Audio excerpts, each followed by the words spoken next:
many times the most frustrating part of AI isn't the technology, it's the feeling that it just doesn't get you or me. Like we sit here trying to create something meaningful or innovative, something new, yet the output feels absolutely flat, robotic, lifeless, just straight up irrelevant.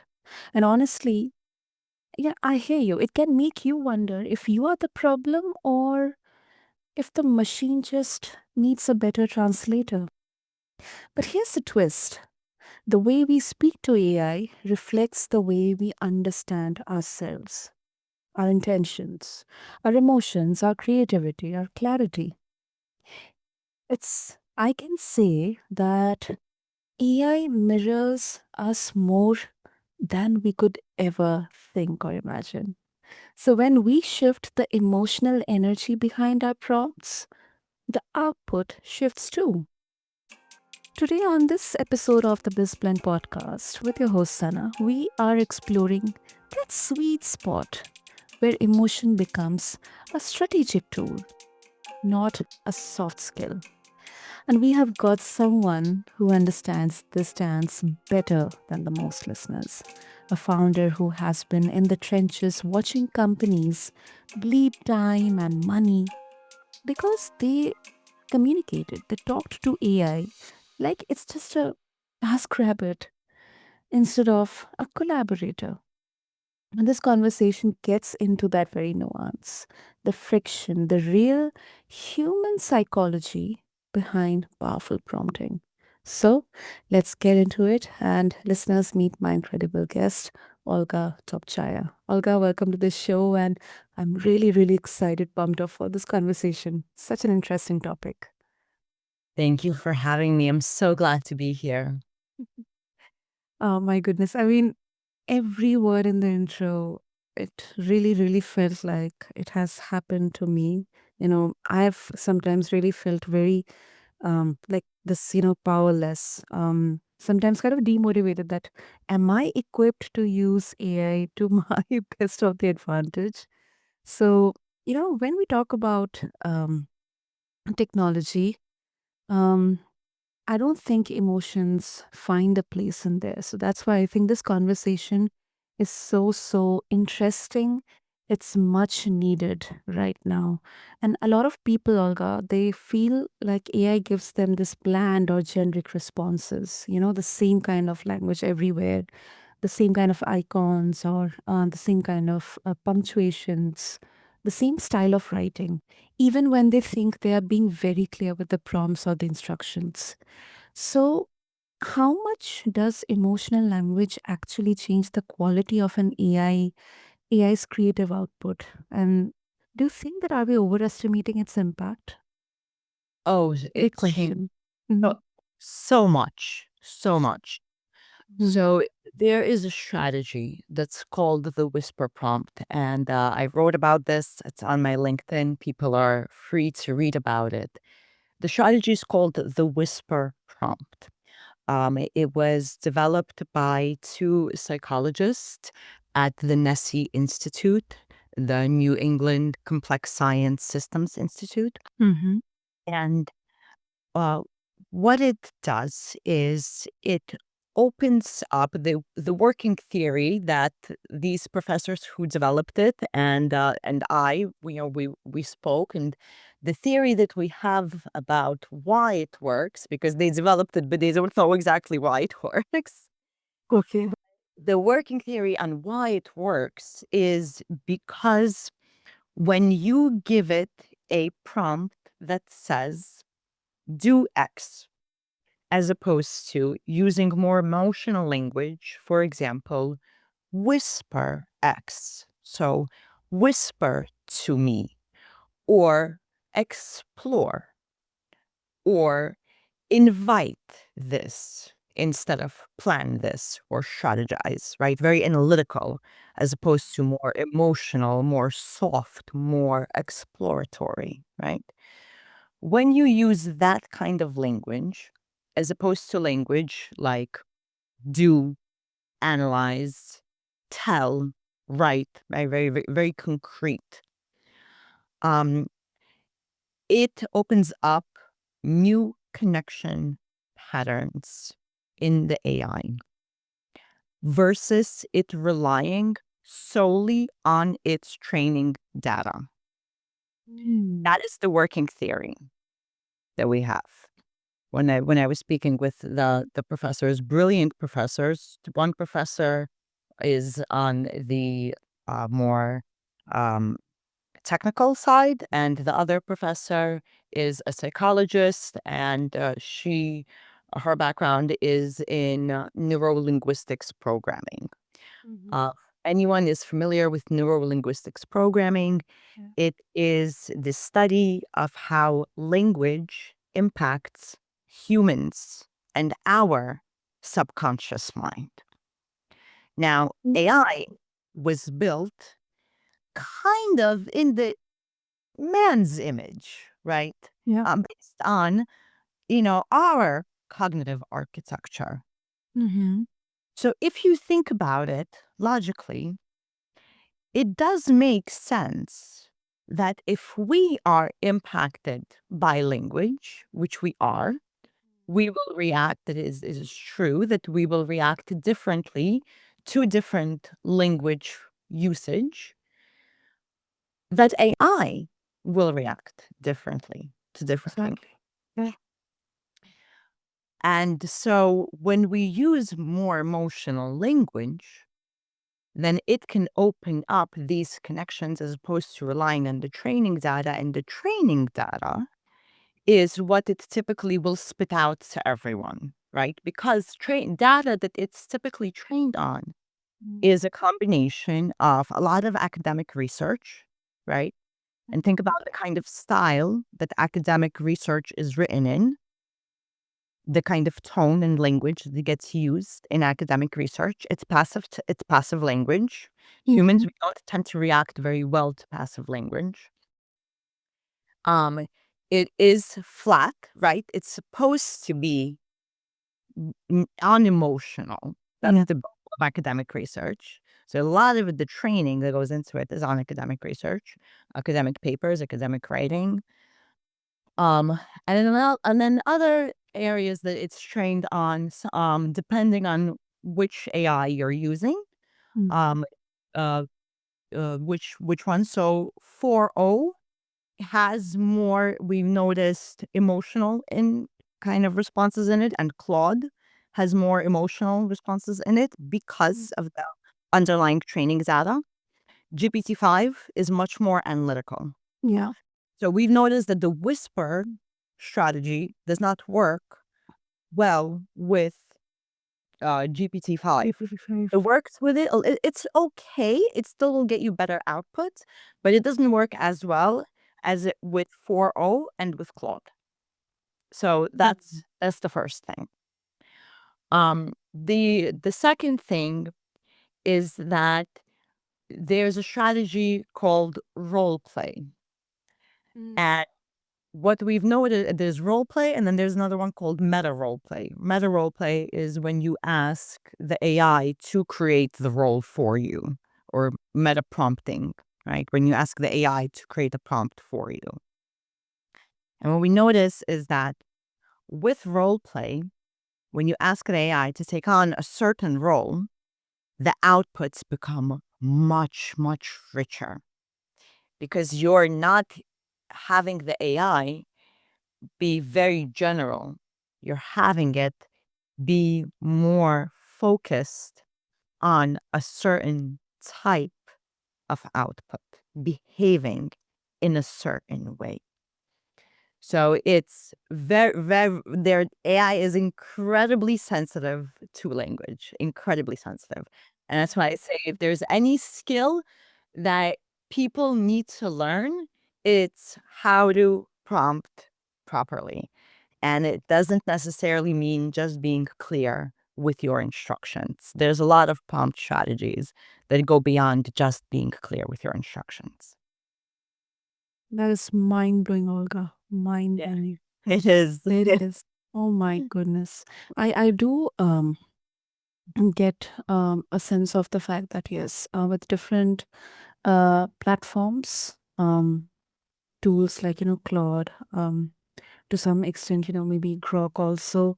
I've heard like giving kind of responses with different emotions, but then yeah, GPT-5 is mostly towards analytical. But then I think this is becoming a real skill set that it creates a gap between the folks who naturally express nuance, and those who would keep everything, just like help me create this, do that. That's it. Simple analytical, Right. straight. But then how does AI will differentiate, between the real emotions and the fluff part?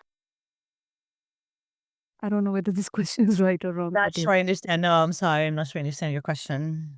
So let's say if we start creating like a bit of an emotional prompting in there, how we can differentiate as a user that the response is a realistically approached one, and it's not a fluff one, like overly positive or Right. So what you're asking about is a phenomenon that's called sycophancy, okay. where the AI agrees with you a lot. Is that what you're saying? Exactly. Yes, exactly. You got it right. Okay. So there are some models that tend to be more sycophantic than others. Mhm. There, what we've noticed is that with user apps, it's less of a problem on the API side when we build custom software. Mhm. It's a little bit more of a problem with user apps. And so we've noticed that when you use voice in ChatGPT, Mhm. recently, it wasn't always like this, but it's recently, it has this tendency. And so when I teach my workshops and when I do my one-on-one coaching sessions with people, what I typically say is cite your source. Ask the model to cite its source for anything that's important, right? Anything that is important to you. I don't know what that thing is, but in general, for people, a lot of things that are important could be related to medicine, finance, right? Family, to if we're talking about on the business side, right? Then it would be compliance, risk, legal, anything like that, anything with numbers, anything with facts, anything with news, right? Mhm. Anything like that. You always, always want to ask the model to cite your source. And I would say this is regardless of what model you're using. Always say, cite your source. Some apps will do it automatically. So if you're using Okay. Perplexity, if you're using Perplexity for search, for example, then it will do it automatically. If you're using Gemini for deep research or Claude for deep research, it will do it automatically. But you always want to say cite the source because that's one way that you can get around it.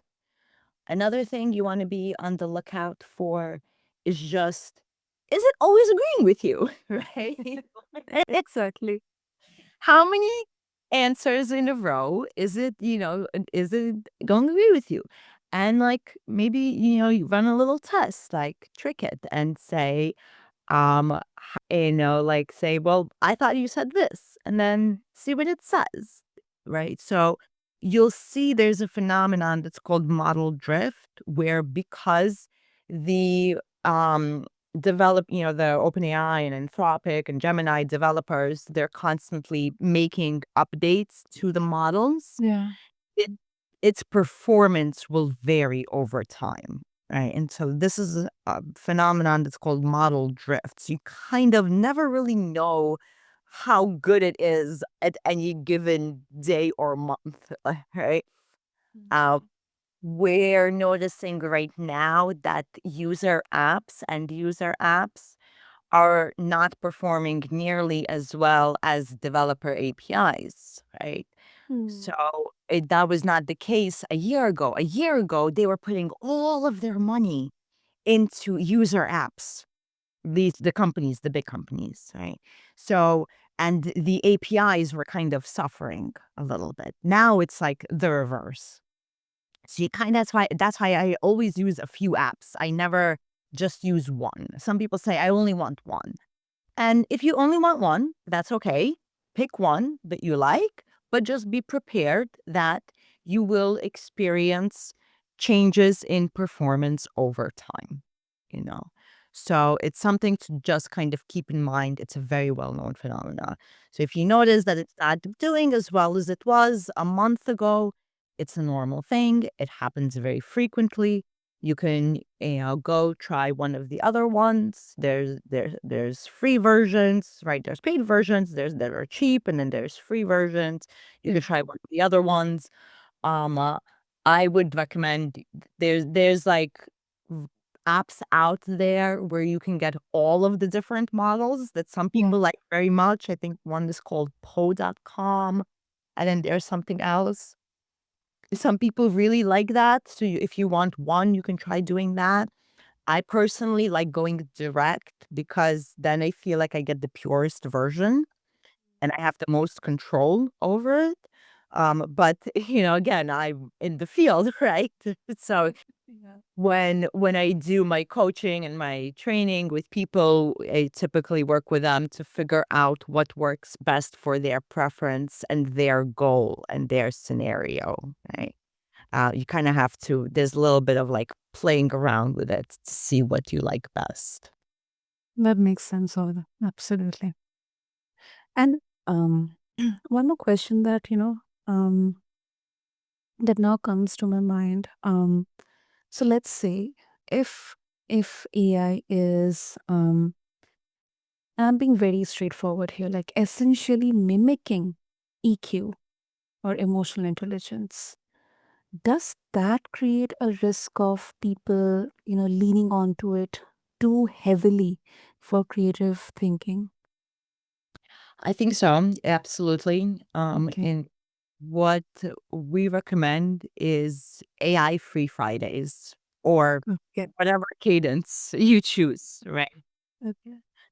So, for core tasks, it doesn't have to be because, look, for some people, like creativity is not a part of their job, so they don't care, right? Mm-hmm. But for other people, it is a core part of their job. So what we recommend for people to do is if there is some core task that you have to do with some regular interval, don't use AI for that task. Let's say 1 day a week or 2 days a week or whatever you're comfortable with, right? Mm. Because you want to keep your own skills sharp.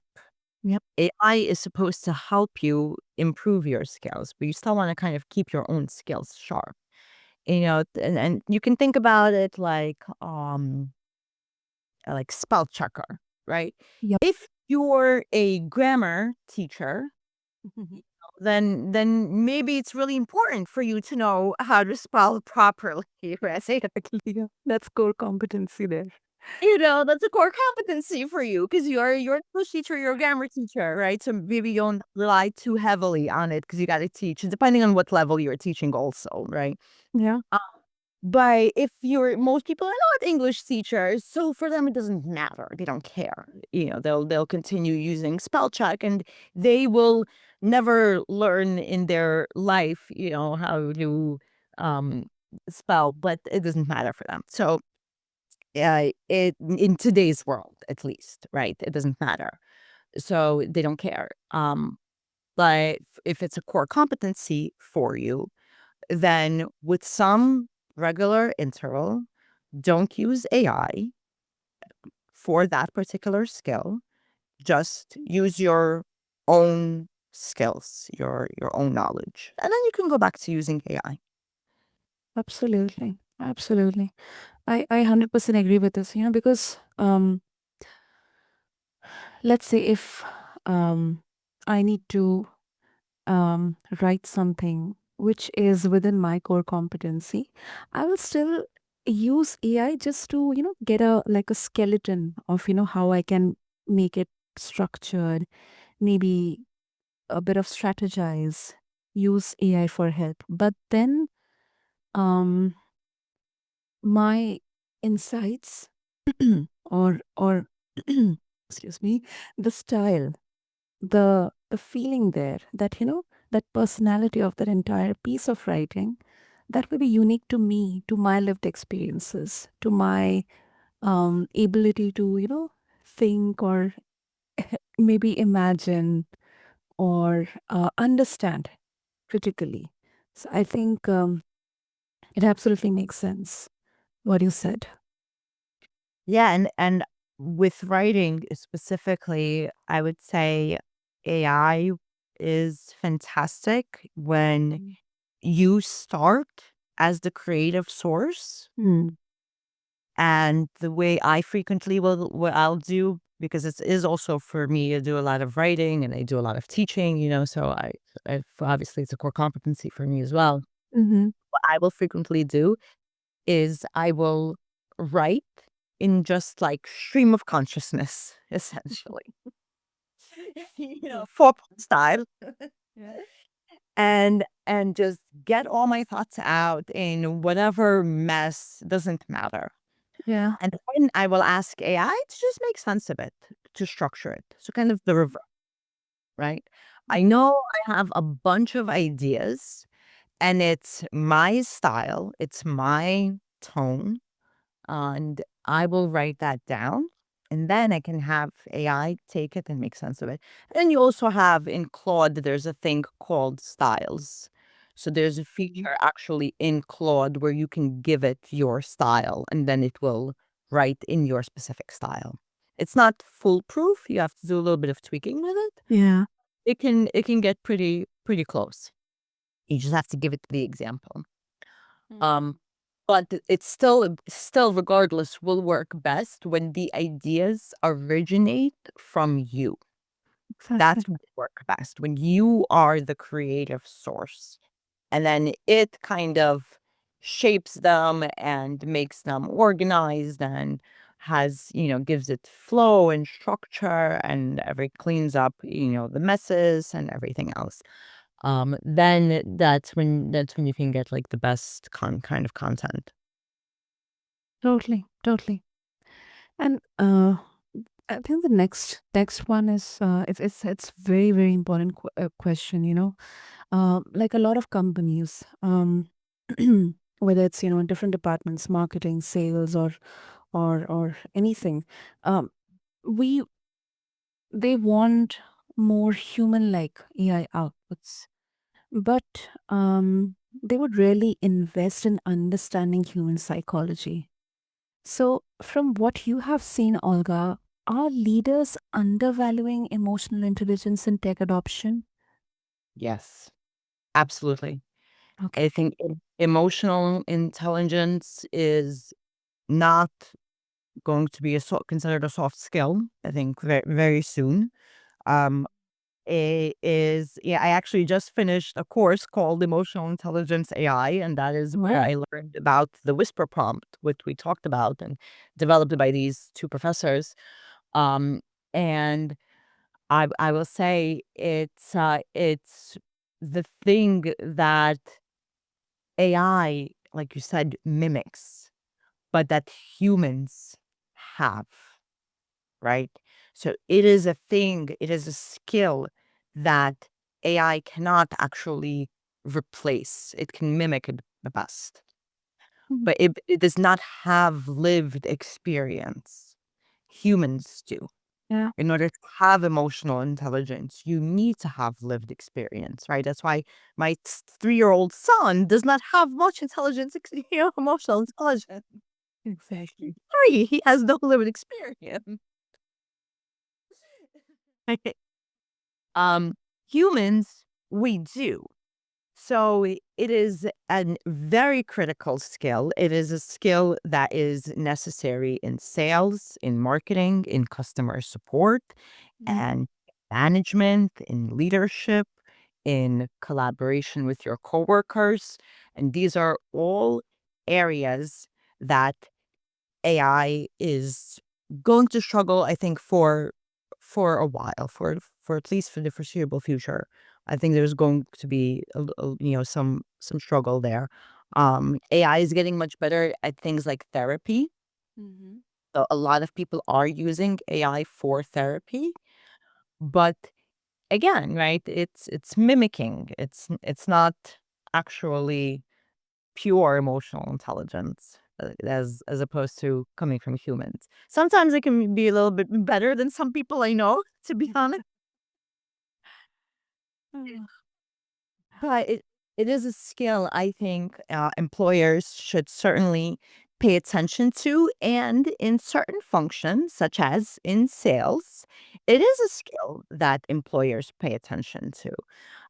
In forward deploy engineers, for example, in solutions engineers, you need to be able to speak with clients. You need to be able to understand what does a client want, right? This is a critical skill, and you need to have emotional intelligence for that. So I think it's emerging, but not everyone has caught up to that unless you're hiring in roles like forward deploy engineers, solution engineers, sales engineers. Then you understand that this is a skill. If you're not hiring in those roles, then maybe you don't really understand it as much. Makes sense. Absolutely makes sense. I think people, often forget that AI, it kind of exposes the emotional culture of a company. Like there are different styles of communication here. Not how leadership thinks they communicate.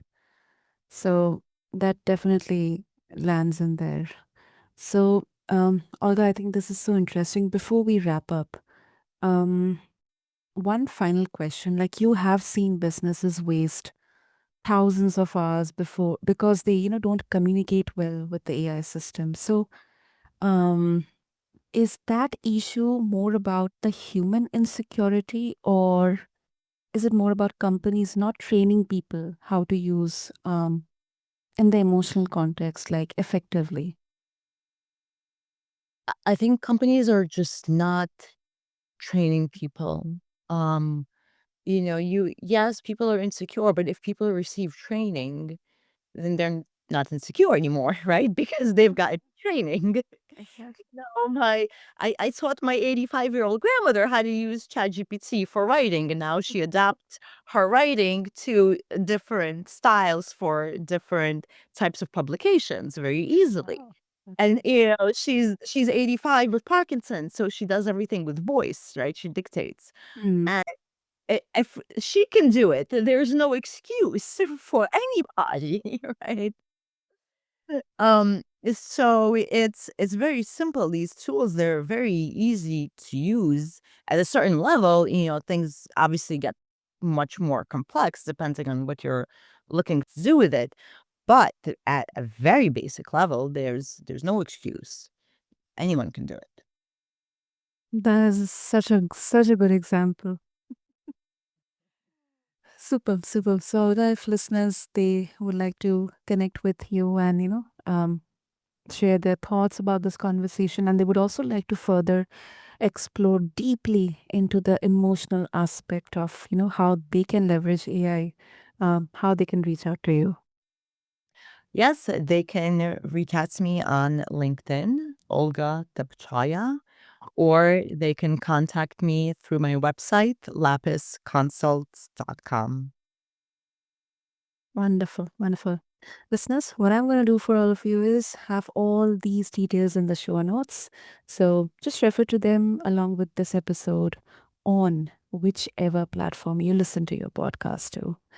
And I think at the end of the day, um, if I can say around emotional prompting, I think it isn't about making AI feel something, it's about helping us articulate what we are really reaching for. And I think more honest, more authentic, and more textured, more nuanced we get, the more the machine meets us there. So, Olga, thank you so much. This was such mind blowing.